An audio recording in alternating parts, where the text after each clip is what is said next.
What's happening, ladies and gentlemen? This is Min from Architecture Inspirations. Today I'm going to show you how to create virtual meetings with your 3D scenes.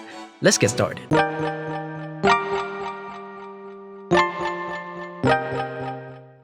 This video is sponsored by Shapespark. In this video, we will be using Shapespark to create virtual meetings. If you're not familiar with Shapespark, this is a great software where you can turn your 3D models into online virtual walkthroughs.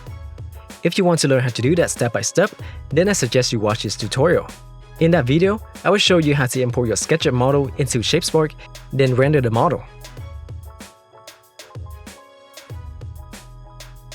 I'll also show you how to edit the materials and add lights to the scene.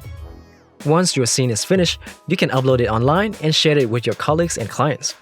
In the new version of Shapespark, you can now create virtual meetings with your 3D scenes. To do that, click on this button under the scene which you want to turn into a virtual meeting space. Here you can set the time limit for the meeting. I'll set it as 10 minutes. Once you click Create, you will see a link which you can click on to go to the meeting. You can also share this link with your clients and colleagues. If you do not have a scene ready but still want to try this new feature, then go to shapespark.com and go to the 3D Meetings tab. Then click here to create a free meeting. Here you can type in your email address and a link will be sent to your email. There's also a QR code to make it easier for sharing. Now you can open this link to join the meeting and share the link with the people that you want to invite. When you first launch the meeting, you can type in your name here.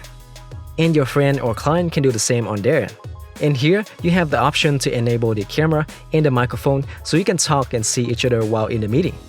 If you don't have a webcam connected to your PC like me, then you can just leave it off and only turn on the microphone. When you get in the meeting, you can start walking around just like how you would in the normal Shapespark viewer.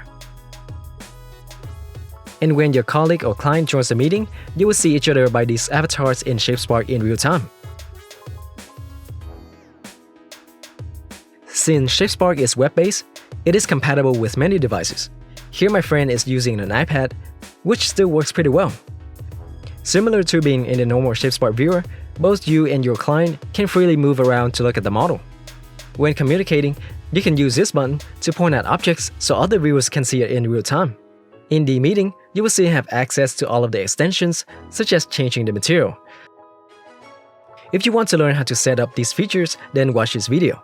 A cool feature that works really well in meetings is the shared screen feature. Here I'm sharing my second monitor screen. This is super useful if you want to go into the 3D model to talk about making revisions or go to a website to talk about different products with a client. And you can do all of this in real time. Pretty cool, huh? And that's how you can create virtual meetings of your 3D models in Shapespark. I believe that this is something that would really change the way we do meetings from now on, especially with the different features which really enhance the interactivity and help us connect with each other from our homes. And that's all for today, guys.